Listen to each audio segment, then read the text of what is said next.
ሩቲን ለማዋረድ ተዘጋጅ አንተ ካዲ ይላል ፈረንጆ። አንተ ካዲ አለ።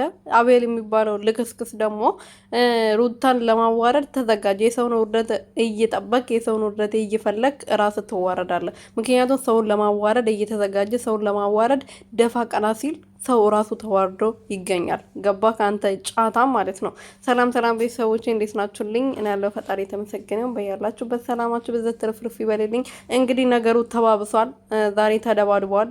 ፍላሽ አግኝቻለሁ። ሩትን ማዋረድበት በቅርቡ የሩትን ውርደት ጠብቁ። ሩትን ለማዋረድ የምትፈልጉ ሰዎች በሙሉ ከኔ ጋር ሆኑ ብሏል። እንግዲህ ይሄ አቤል የሚባለው በርቶ ካጂ ማለት ነው። እና እሷ አትዋረድም። ገባ አይደለ? ለራሷ እምነት አላት፣ ለራሷ አቋም አላት። በአንተ ሽልጥልጥ ንግግር የምትዋረድ ሴት አይደለችም። በጣም የሚወዷት የሚያከብሯት ከጎኗ አሉ። ስለዚህ በአንተ በቀላሉ የምትዋረድ ሴት አይደለችም።